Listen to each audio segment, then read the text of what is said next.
ఒకానొకప్పుడు ఒక గురువుగారు ఆయన శిష్యుడు నది నుండి వారి ఆశ్రమానికి వెళ్తున్నారు.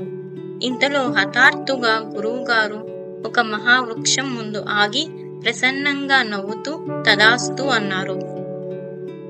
గురువుగారి చర్యకి కారణం ఏంటి అని అడిగాడు శిష్యుడు.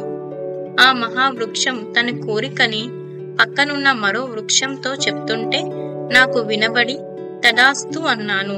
ఏమిటా కోరిక గురువుగారు? తాను చక్రవర్తి అయి భూమండలాన్ని ఏలాలని. వచ్చే జన్మలోనా? కాదు, ఈ జన్మలోనే. శిష్యుడు పగలబడి నవ్వాడు. గురువుగారు, ఇది మరీ గొంతెమ్మ కోరిక కదూ? అంత అత్యాశ తగునా? అర్హత చూసుకోవాల్సిన పని లేదా? అర్హతకేం నాయన, జీవితమంతా ప్రతఫలాపేక్ష లేకుండా ఫలాలనిచ్చింది. ఎన్నో జీవరాశులకి ఆశ్రయం ఇచ్చింది. అదంతా పుణ్యమే కదా. అవుననుకోండి, కాని చెట్టు చక్రవర్తి ఎలా అవుతుంది అన్నాడు శిష్యుడు. అది విని, ఏమో, భగవానుడు సంకల్పిస్తే ఏమైనా కావచ్చు అన్నారు గురువుగారు. ఆ రాత్రి పెద్ద గాలివాన వచ్చి ఆ మహావృక్షం నేల కూలింది. శిష్యుడు నవ్వుకున్నాడు. అంతటితో ఆ విషయం మర్చిపోయాడు. సరిగ్గా సంవత్సరం తరువాత ఒకరోజు ఆ శిష్యుడు పరుగున వస్తూ, గురువుగారు, ఈ వింత విన్నారా? శ్రీరామచంద్రుల వారి పాదుకలకి పట్టాభిషేకం చేశారు వారి సోదరులు భరతుల వారు.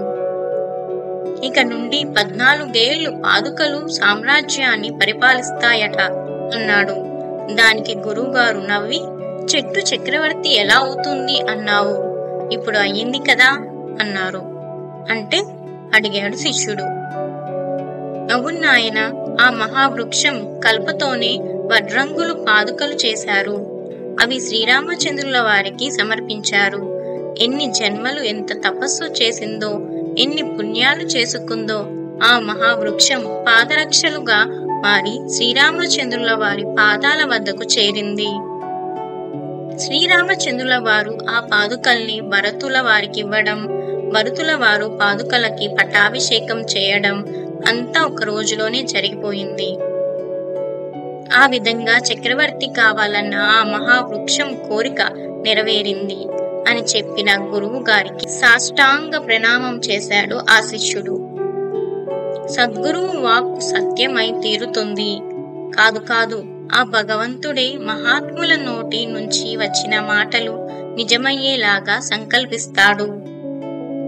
ఆ భగవంతుడి లీలలు మనకి అర్థం కావు. చెప్తున్న నా కళ్ళు భక్తి పారవశ్యంతో చెమ్మగిల్లాయి.